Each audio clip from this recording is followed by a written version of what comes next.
Hadirin jamaah Jumat yang dimuliakan Allah Subhanahu wa ta'ala, di hari yang baik,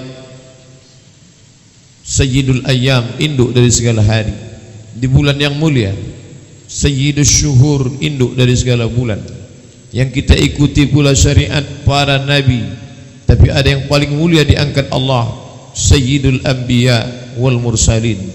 Bertemu tiga kemuliaan hari ini, Sayyidul Ayyam, hari Jumat, Sayyidus Syuhur, syahrul Ramadan, Sayyidul Anbiya wal Mursalin, Sayyidina wa Maulana wa Habibina Muhammad sallallahu alaihi wasallam.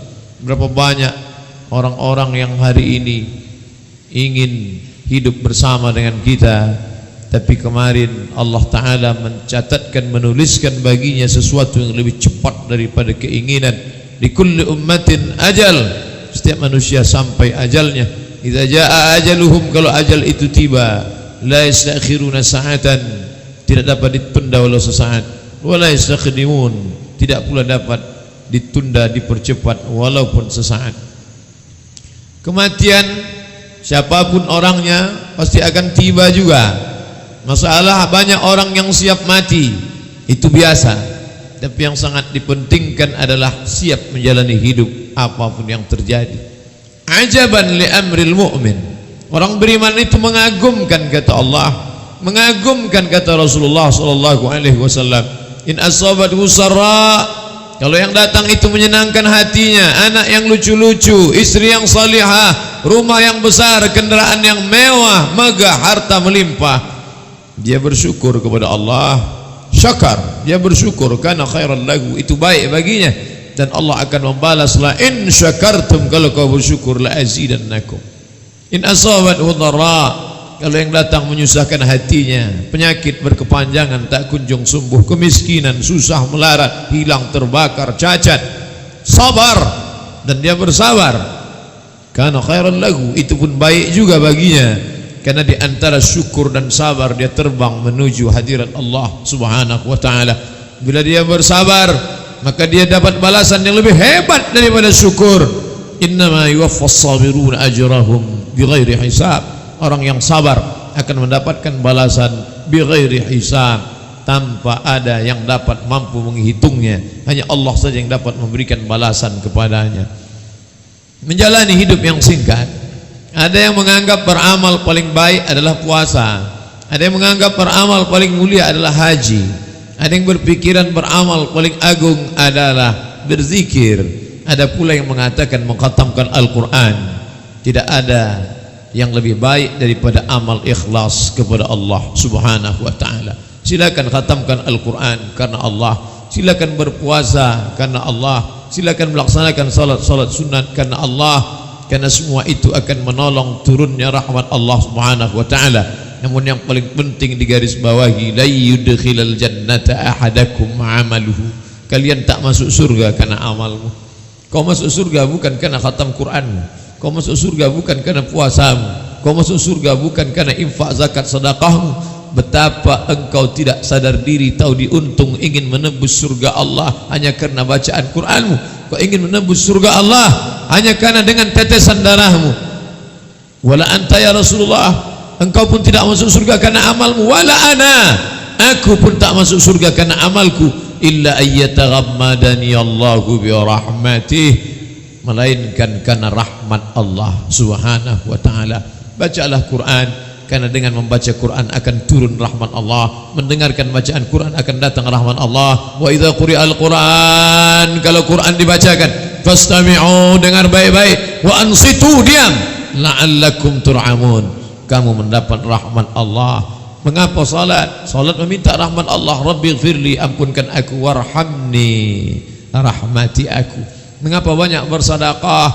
Karena orang yang peduli kepada saudaranya, mengundang rahmat Allah. Ar-rahimuna yarhamuhumur rahman, hanya orang-orang yang berkasih sayang kepada saudaranya sajalah yang mendapatkan kasih sayang Allah. Irhamu man fil ardi yarhamkum man fis sama, sayangi makhluk yang ada di bumi, malaikat-malaikat yang di langit akan menyayangimu. Allah Subhanahu wa ta'ala akan mencurahkan rahmat untukmu. Adapun orang yang hatinya kasar, orang yang tak ada rasa peduli kepada saudaranya, Nabi mengatakan tak ada iman dalam hatinya. La yu'minu ahadukum, kamu tak beriman hatta yuhibba li akhihi, sampai kau sayang kepada saudaramu ma yuhibbu li nafsihi, sama seperti kau sayang pada dirimu sendiri. Kalau kita puasa orang tidak marah. Kalau kita melaksanakan haji dan umrah orang tidak marah. Kalau kita banyak-banyak mengkhatamkan Al-Quran orang tidak marah. Begitulah orang yang saleh. Muhammad sallallahu alaihi wasallam, sayyidina wa maulana wa habibina, kekasih kita, orang yang paling kita cintai. Tidak ada orang yang marah dengan dia. Abu Jahal tidak marah, Abu Lahab tidak marah, Abu Talib tidak marah. Tapi ketika dia sudah mulai menyinggung yang mungkar, disitulah baru mereka marah. Allah Ta'ala memuji umat ini, kau hebat karena puasa sunatmu banyak, kau hebat karena kau membangun masjid. Bukan, Allah Ta'ala puji umat ini. Apa kata Allah? Kuntum khaira ummah, kalian adalah umat terbaik. Kapan? Bila masanya kalian sebagai umat terbaik. Ta'muruna bil ma'ruf, ketika kalian ajak orang buat baik. Wa tanhauna 'anil munkar, ketika kalian larang orang berbuat mungkar. Banyak orang yang sanggup mengajak, mari sholat berjamaah. Banyak orang yang sanggup menggerakkan lidah, mari berinfak membangun masjid. Tapi tak banyak yang berani untuk mencegah kemungkaran. Maka ikutilah ulama yang mengikut gerak para nabi. Nabi-nabi tak meninggalkan emas, perak dan dirham. Muhammad sallallahu alaihi wasallam tidak meninggalkan istana yang megah, tidak meninggalkan kursi emas, tidak meninggalkan perhiasan yang mewah. Yang dia tinggalkan adalah al-ulama warasatul anbiya, ulama pewaris para nabi. Ulama yang mana? Apakah ulama yang sering tampil di televisi? Apakah ulama yang punya jabatan? Apakah ulama yang penuh dengan kemewahan? Ikutlah ulama yang tidak takut untuk mengatakan ini batil, ini mungkar. Itulah sunnah para rasul. Bukankah Musa disayang oleh Fir'aun? Musa sangat dicintai Fir'aun. Dia tinggal di rumah Fir'aun, dia dibesarkan oleh Fir'aun. Istri Fir'aun yang membesarkan Musa, ketika dia menemukan ada sesosok bayi di dalam kotak kayu yang hanyut di sungai Nil. Inilah anak yang mungkin dikirimkan Tuhan untukku, lalu dibesarkannya. Kapan? Bila masanya Fir'aun marah, ketika Musa mulai mengungkit-ungkit kekuasaan. Ketika Musa mulai berbicara tentang kemungkaran, disitulah Fir'aun baru marah. 40 tahun lamanya tidak ada yang pernah marah kepada Muhammad sallallahu alaihi wasallam. Tidak ada yang pernah mengusiknya. Ketika ditanya siapa Muhammad, mereka berkata Al-Amin, dia orang paling jujur, dia orang paling baik. Tapi ketika dia mulai berkata semua manusia sama, la farqa bainal arabi wal ajam, tak ada beda antara Arab dengan non-Arab, wala farqa bainal abyadi wal aswad, tak ada beda antara kulit putih dan kulit hitam. Di sana mereka mulai marah. Abu Jahal marah, Abu Lahab marah. Kalau ku katakan di balik bukit ini ada pasukan tentara musuh yang akan menghancurkan kota Makkah, apakah kalian percaya? Semua mereka berkata sadaqnaka, kami percaya. Kalau ku katakan bahwa di belakang ini, di belakang bukit Jabal Abi Quwais yang besar di Mekah ini ada musuh yang akan menghancurkan, meluluh lantakkan kita, apakah kalian percaya? Semua mereka berkata kami percaya. Kalau aku katakan bahwa Jibril sudah turun dan aku menerima wahyu kitab suci Al-Quran dan aku adalah Nabi yang terakhir, apakah kalian percaya? Disitulah baru Abu Lahab bangkit marahnya. Alihadza jama'atana, apakah hanya untuk ini kau kumpulkan kami? Tabban laka ya Muhammad. 13 tahun penuh dengan penderitaan, caci maki, sumpah serapah, kriminalisasi, dikatakan sebagai sahir, tukang sihir, dikatakan sebagai kadzab, tukang dusta, dikatakan sebagai asatirul awalin, dongeng nenek moyang. Tapi itu semua tak menggentarkan hatinya. Darah itulah yang mengalir di dalam diri ulama al-bait, keturunan Nabi Muhammad sallallahu alaihi wasallam. Dua yang ia warisi, bukan hanya sekedar mewarisi Al-Qur'annya, tapi juga mewarisi darahnya. Darah itu menyala seperti api di dalam sekam. Dia tak pernah mati. Dia pantang melihat kebatilan. Dia tak suka melihat kemungkaran. Yang lain boleh diam. Ini bukan pekerjaan ulama. Ulama itu kerjanya menulis kitab. Ini bukan tugas ulama. Ulama itu hanya berceramah. Ulama bukan berkoar-koar di tepi jalan mengajak orang turun ke halayak ramai. Ulama adalah yang menenangkan umat dalam masjid. Kata saudaraku yang mengatakan itu tugas ulama. Kalau yang mengejekmu itu adalah orang lain, tidak terlalu menyakitkan. Tapi begitu yang mengejek itu saudara seiman, orang-orang yang mestinya memberikan semangat, orang-orang yang mestinya memberikan motivasi, tapi malah menjatuhkan, menjegal kawan seiring, menggunting dalam lipatan, musuh dalam selimut. Tapi begitulah sifat orang yang mewarisi para nabi. Engkau belum dikatakan pewaris para nabi sebelum menemukan 3 perkara: kawan yang berubah menjadi musuh, musuh yang semakin menggila, dan orang sayang menjadi benci. Ketika kau sudah menemukan itu, barulah kau rasakan manisnya la ilaha illallah. Adakah takut dalam hati mereka? Tidak. Ala, ketahuilah, inna awliya Allah, orang-orang yang menolong agama Allah, la khaufun alaihim, mereka tak pernah merasa takut, walahum yahzanun, mereka tak pernah merasa sedih. Apa yang ditakutkan? Takut kehilangan jabatan, takut kehilangan kekuasaan, takut kehilangan nama besar, takut kehilangan umat, takut kehilangan pangkat. Itu semua lebih kecil daripada ujung-ujung sayap nyamuk, lebih kecil daripada tapak kaki semut yang hitam, lebih kecil daripada butiran-butiran debu. Karena balasan dari Allah sudah nampak di pelupuk mata. Janji Allah subhanahu wa ta'ala, wa man ahsanu qawlan, adakah kata yang lebih baik, mimman da'a ilallah, daripada orang-orang yang mengajak kepada Allah, bukan mengajak kepada partai, bukan mengajak kepada mazhab, bukan mengajak kepada golongan. Ud'u ila sabili rabbik, ajak orang ke jalan Tuhan, ajak orang ke jalan Allah. Kalau kau ikut suara orang kebanyakan, wa in tuti aktsara man fil ardi, kalau kau ikut orang kebanyakan di atas muka bumi, yudilluka an sabilillah, mereka hanya akan menyesatkanmu dari jalan Allah subhanahu wa ta'ala. Opini publik, tidak ada opini publik, yang ada hanyalah opini yang dipublikasikan. Begitu kata Winston Churchill, tokoh Inggris. Tidak ada opini publik, yang ada hanyalah opini yang diulang berkali-kali, pagi, petang, siang dan malam. Perdengarkanlah kebatilan itu di telinga rakyatmu sampai mereka menyangka batil itu ternyata hak, hak itu ternyata batil. Pesan Hitler, maka jangan heran bila pesan-pesan kafir itu dipakai, diterapkan, orang tak lagi bisa membedakan mana hak mana batil. Tapi kita tetap berada pada hak, mereka tetap berada pada batil. Kita tidak pernah heran kenapa dunia ini, kata Sayyidina Ali karramallahu wajhah, memanglah isinya hak dan batil. Aku tak pernah khawatir dengan batil, aku tak pernah takut hak diinjak, karena hak dan batil memang tempatnya di dunia ini. Nanti di surga hak saja tak ada batil, nanti neraka batil saja tak ada hak. Dunia adalah tempat hak dan batil. Yang ku khawatirkan bukan hak dan batil, kata Sayyidina Ali. Yang ku khawatirkan adalah ketika batil merajalela, orang yang benar diam, sehingga orang batil itu merasa dia benar. Hari ini terwujud semuanya. Banyak orang yang benar tapi diam, lalu yang batil merasa benar. Batil, batil, batil, batil, batil, batil, akhirnya merasa itu kebiasaan. Maka kita selalu minta kepada Allah, Allahumma arinal haqqa haqqa, tunjukkan yang benar itu benar, warzuqna tiba'ah, bukan sekedar kami tahu benar, tapi berikan kami kekuatan untuk memperjuangkannya. Wa arinal batila batila, tunjukkan pada kami yang batil itu adalah salah.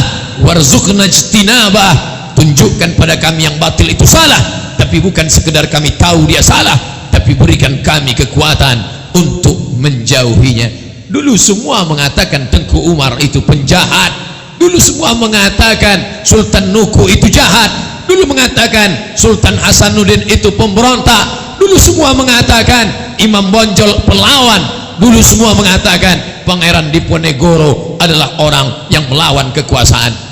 Tapi begitu kebenaran ditunjukkan Allah, semuanya akan nyata. Mana Belanda yang jahat, mana orang munafik, semuanya hilang ditelan sejarah.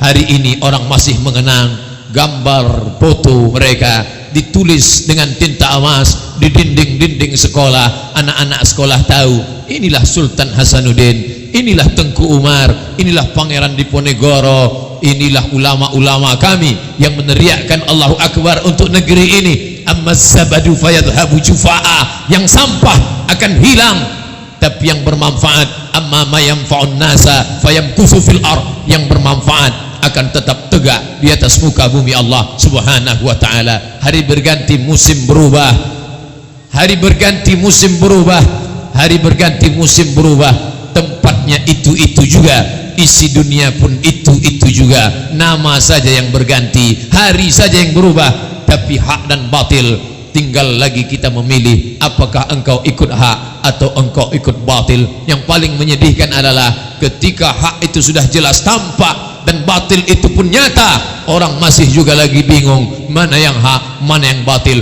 Bila sudah batil itu nyata dan hak itu tampak, kau masih bingung juga, berarti engkau sudah masuk dalam golongan summum bukumun umyun, peka, tuli, bisu, buta, la ya'qilun, tak lagi mampu berpikir, la yarji'un, tak lagi nampak mana tempat kembali.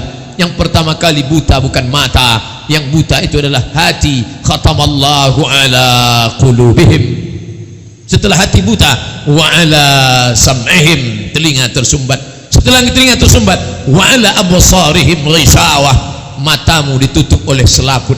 Hati terkunci, telinga tersumbat, mata tertutup, komplitlah penderitaan. Saat itu engkau hidup kata orang, saat itu kau bernyawa kata orang, tapi kau mati di hadapan Allah Subhanahu wa taala. Malaikat maut belum mencabut nyawamu, tapi kau sudah mati. Sebenarnya engkau hanyalah mayat-mayat yang berjalan. Apa yang kau takutkan? Takut miskin, takut susah, takut melarat, takut kehilangan jabatan. Padahal ketika sampai masanya, kau tak akan ditanya tentang anak-anakmu, kau tak akan ditanya tentang hartamu. Wala tamutunna, jangan kau mati illa, melainkan wa antum muslimun, melainkan dalam keadaan muslim. Kau tak pernah ditanya tentang jabatan yang kau rebutkan sampai agama kau jual. Kau tak pernah ditanya tentang anak istrimu, kau halalkan segala cara hanya untuk membahagiakan mereka. Tapi kebahagiaan itu tak kau dapatkan, hanya sampai di ujung lidah, di tepi bibir. Manisnya minuman, enaknya makanan, nikmatnya kehidupan, sampai malaikat maut tiba. Setelah itu kau hanya akan menjadi calon santapan cacing tanah. Sampai masanya kau akan mati. Sudah lama cacing itu menantikan kau tiba.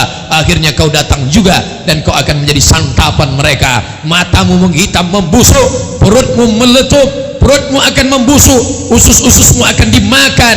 Lalu kemudian kau hanya akan menjadi kenangan semata. 10 tahun, 20 tahun, 50 tahun, 100 tahun digali tanahmu, apapun tak tersisa, hanya ujung tulang belakangmu saja.